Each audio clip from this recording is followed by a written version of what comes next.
Welcome in my lecture. देखिए, हमने programming में पिछले लेक्चर में हमने इफ एल्स यूज़ कर रहे थे। उसके बाद में हम एक ऑपरेटर कर रहे थे, post increment and pre increment, यानी कि हिंडर ऑपरेटर हमने अच्छे से डिस्कस कर लिया था। आज हम क्या करेंगे, इफ एल्स की प्रोग्राम को अब हम कंटिन्यू रखेंगे। ठीक है, तो इफ एल्स में हमने जो लास्ट लेक्चर तैयार किया था, एक एज को चेक किया था। कोई भी हम एक एज एंटर करेंगे, वो किसके लिए, वोटिंग के लिए। यदि वो वैलिड है और इनवैलिड है फॉर वोटिंग के लिए, तो वो आपको प्रिंट कर दिया था वो स्टेटमेंट। आज हम क्या करेंगे कि कोई भी एक स्पेसिफिक नंबर एंटर करेंगे और उस स्पेसिफिक नंबर को एंटर करने के बाद में हम ये चेक करेंगे कि वो नंबर इवन है या ओड है। आइए पहले मैं इसको एक आपको कॉन्सेप्ट समझा देता हूँ कि वो इवन ओड किस तरह से चेक होगा। ओके, देखिएगा, इवन ओड नंबर को चेक करने के लिए क्या होता है, आपको पता है कि इवन ओड नंबर किसे बोलते हैं। आपने अधिकतर लोगों ने ये सुना होगा, इवन नंबर वे होते हैं जो 2 से डिविजिबल होते हैं। ठीक है, ये चीज बहुत गलत है, ऐसा नहीं बोलना चाहिए। नंबर तो सभी डिविजिबल हो जाते हैं, ऐसा नहीं है। क्या 2 से 7 नहीं डिवाइड होता? क्या 2 से 5 डिवाइड नहीं होता? होता है। लेकिन इवन नंबर का डेफिनेशन ही अलग है। इवन नंबर को जो डेफिनेशन कहना चाहिए वो ये कहना चाहिए, ऐसे नंबर जो हम 2 से रिमाइंडर फाइंड आउट करने पर अगर यदि उसका रिमाइंडर 0 होता है तो हम उसको इवन नंबर बोलेंगे। ओके, ये तो डिवाइड हम 2 से 5 को भी कर सकते हैं, 6 से भी कर सकते हैं, 7 से भी कर सकते हैं, 9 से भी कर सकते हैं। बट जो 2 से नंबर डिवाइड होने पर जिनका रिमाइंडर 0 से ग्रेटर या कुछ ना कुछ बचता है, वो नंबर हमेशा ऑड में काउंट किया जाता है। और जिनका रिमाइंडर 2 से फाइंड आउट करने पर 0 के इक्वल बचता है, वो हमेशा आपका किसके इक्वल माना जाता है, आपका वो इवन नंबर के इक्वल माना जाता है। एग्जाम्पल, मैं एक एग्जाम्पल लेता हूँ।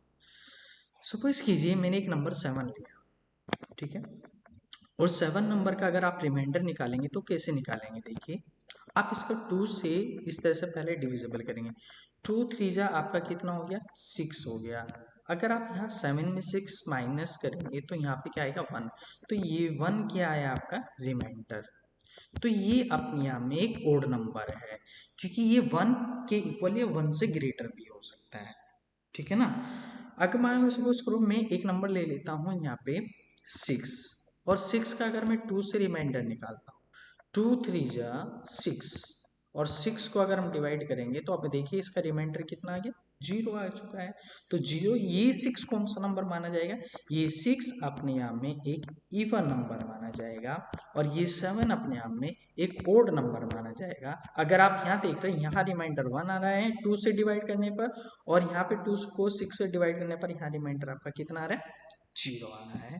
तो ये इस तरह से फाइंड आउट किया जाता है इवन और ऑड नंबर। ऐसा नहीं बोलना चाहिए ऐसे नंबर जो 2 से ही डिविजिबल होते हैं उनको इवन नहीं, ऐसा बोलना चाहिए ऐसे नंबर जो 2 से find out remainder find out करने पर उनका रिमाइंडर 0 के इक्वल बचता है, तो वो नंबर आपके इवन नंबर कहलाते हैं, और ऐसे नंबर आपके इवन नंबर होते हैं। ओके, और वे नंबर जिनका रिमाइंडर 0 के इक्वल नहीं बचता, 1 या 1 से ग्रेटर आता है, तो वो in this category of odd number की कैटेगरी में रखे जाएंगे। ओके, तो आइए हम ये क्या करते हैं, सबसे पहले अब ये भी जान लेते हैं, कुछ ऑपरेटर में कंफ्यूजन रहता है लोगों को, तो मैं बता देता हूँ। आपको पता है ये किसके लिए होता है, प्लस के लिए। ये किसके लिए होता है, माइनस के लिए। ये किसके लिए होता है, आपका मल्टीप्लाई के लिए। ये किसके लिए होता है, डिवाइड के लिए। इस वाले ऑपरेटर में बहुत ज्यादा कंफ्यूजन होता है लोगों को। ये क्या काम करता है, इस ऑपरेटर को हम एक तरह से कई नाम से नाम जानते हैं। इसको हम मॉड्यूल ऑपरेटर भी बोलते हैं। क्या बोलते हैं, मॉड्यूल, या मॉड्यूलस ऑपरेटर भी बोल सकते हैं, या ठीक है। तो ये वाला ऑपरेटर किसके लिए किया जाता है, ये रिमाइंडर फाइंड आउट करने के लिए किया जाता है। किसके लिए, रिमाइंडर। ओके, और ये किसके लिए, ये डिवीजन के लिए। एक एग्जांपल लेता हूं, देखिए मैं आपको, मैं इसको पहले इरेज कर देता हूं। अगर मैं वहां पे एक टाइप करता हूँ, मान लीजिए मैंने एक एक्सप्रेशन टाइप किया 6 डिवाइडेड बाई 3, तो अब क्या होगा इस कंडीशन में, अगर मैं 3 को 6 से डिवाइड करता हूँ, 3 2 जा कितना हो गया आपका 6 आएगा, तो यहाँ पे कौन सी वैल्यू गेट होगी, ये डिवीजन वाली वैल्यू गेट होगी, तो यानी कि डिवीजन में ये वाली वैल्यू गेट होती है इसको यहाँ से। ओके, उसके बाद नेक्स्ट और दूसरा और कुछ ले लेते हैं फिलहाल हम। मैंने क्या करा,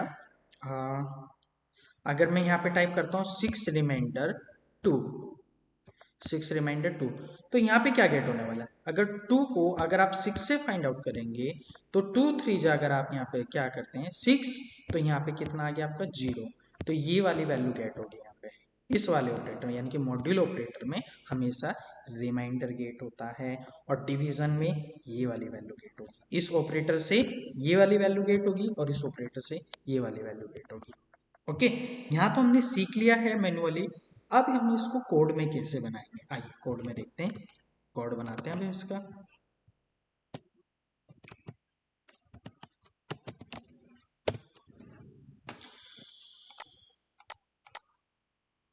सेव, मैं इसको किसी दूसरे अलग फोल्डर में सेव करूँगा, ट्रेशन कोड,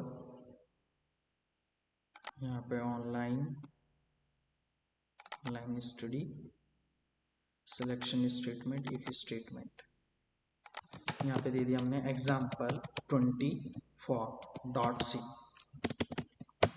तो यहाँ पे सबसे पहले आप क्या करेंगे, हैश इंक्लूड स्टूडियो। ओके, हम क्या करेंगे, एक थोड़ा सा एक चीज़ और समझ लेते हैं, कंफ्यूजन नहीं हो पाएगा फिर इसमें, इस चीज़ में। नेक्स्ट पेज ले लेते हैं एक और नया।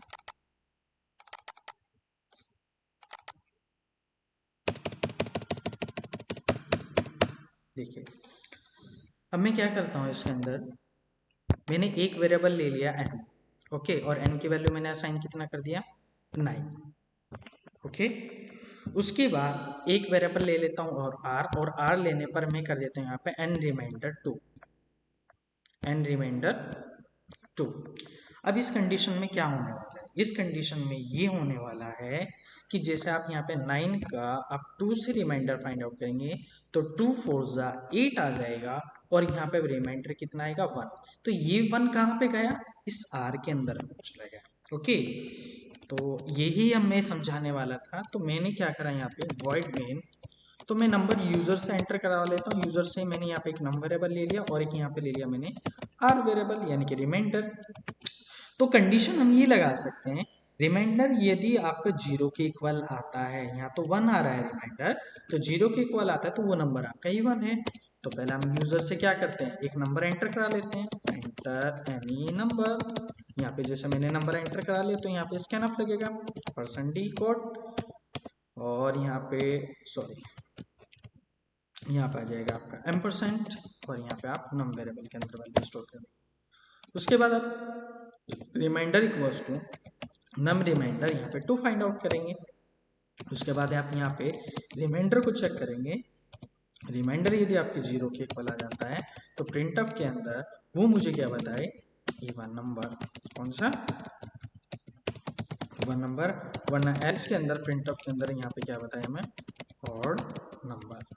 ओके, तो अब हम इस कोड को एक बार कंपाइल कर लेते हैं, सर हमारा सही आ रहा है क्या।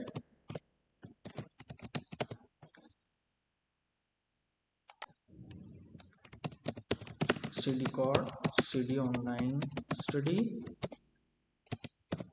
उसके बाद यहाँ पे cd कौन सा सिलेक्शन स्टेटमेंट,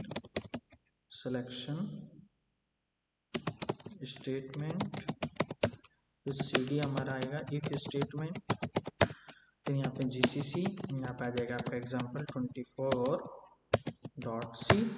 तो इसमें ये फाइल ओपन नहीं हो पा रही है, इसको दोबारा से सेव करते हैं।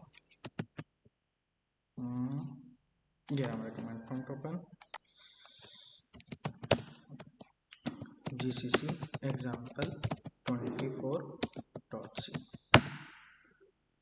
ये क्या कह रहा है, can't file open web permission is denied, दोबारा से थोड़ा सा पता नहीं कुछ प्रॉब्लम चल रही है, समझ नहीं आ रहा है इसका। ओके, दोबारा से फिर चलाइए, कोई दिक्कत नहीं, बार बार चलाने पर हो ही जाएगा इसे। इसको तो मैं सेव कर लेता हूँ दोबारा, एरर नहीं है, कोड कंपाइल में थोड़ा सा गड़बड़ कर रहा है अभी, इसको हम दूसरी लोकेशन पे सेव करके इसको एग्जिट करके cls gcc एग्जाम्पल 24.c ये कह रहा can not create file is temporary in C, और ये इसका अपडेट करना पड़ेगा मुझे जहाँ तक उम्मीद है।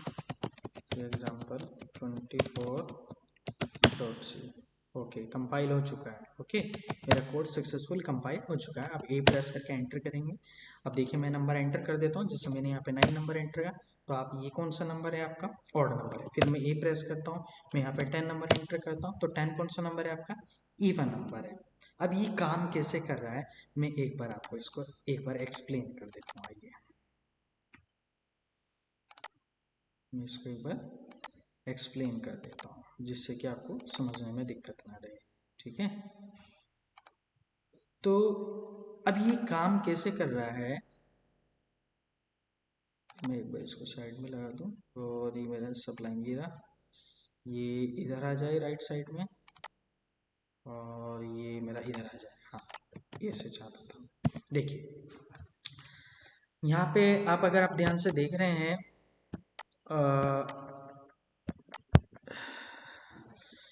यहाँ पे क्या है, नम में रबल लिया, नम में हमने यूजर से कोई भी वैल्यू एंटर कराई और नम के अंदर जो मैंने असाइन कराया है वो मैंने असाइन कराया है 6। क्या असाइन किया है, 6 किया है। ओके यूजर से आप कोई भी वैल्यू एंटर कर लेंगे, जब नम से आप कोई भी वैल्यू असाइन करेंगे तो उसके बाद में उसने क्या करा है, रिमाइंडर इक्वल्स टू, यहाँ पे जैसे आपका नम है, नम का मैंने 2 से रिमाइंडर फाइंड आउट किया। अगर 2 से आप रिमाइंडर फाइंड आउट करते हैं तो ये देखिए कितना आएगा। अगर मैं 6 का 2 से रिमाइंडर फाइंड आउट करता हूँ, 2 3 जा, यहाँ पे आपका 6, यहाँ पे आपका रिमाइंडर कितना आ गया, 0 आ चुका है। कितना आ गया, 0। तो ये रिमाइंडर की जो वैल्यू है वो क्या है आपकी, 0 आ चुकी है ना। रिमाइंडर के अंदर कितना आ गया, 0 आ गया। अब उसने इफ के अंदर यहाँ पे चेक किया, रिमाइंडर इक्वल्स टू 0। आप यहाँ सोचे कि 2 बार इक्वल कैसे लगा, इन 2 बार इक्वल लगने का मतलब है लेफ्ट वाली वैल्यू, आपने मैथमेटिक्स के अंदर एक चीज पढ़ा होगा, LHS and RHS, left hand side and right hand side. यदि लेफ्ट वाली वैल्यू राइट वाली वैल्यू के बराबर होगी, लेफ्ट हैंड साइड की वैल्यू राइट हैंड साइड के बराबर होगा, तो अब यहाँ देखिए रिमाइंडर की वैल्यू 0 है, क्या 0 बराबर है 0 के, यस बराबर है। तो कंडीशन क्या होगी, ट्रू होगी। तो ट्रू होने पर क्या प्रिंट कर रहा है, वो इवन नंबर प्रिंट कर रहा है। बात समझ में आई ना। दोबारा से एक बार कंपाइल आपको करके दिखाता हूँ। मैं इसको रन करता हूँ एक बार।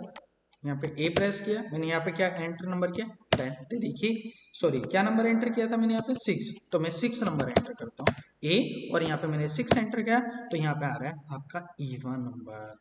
ओके अगर हम ओड वाली कंडीशन अप्लाई करते हैं तो ओड वाली कंडीशन में क्या होता है, ओड वाली कंडीशन में ये होगा, मैंने पेन चेंज कर लिया कि मैंने नम की वैल्यू यहाँ पे मैंने एंटर किया 9।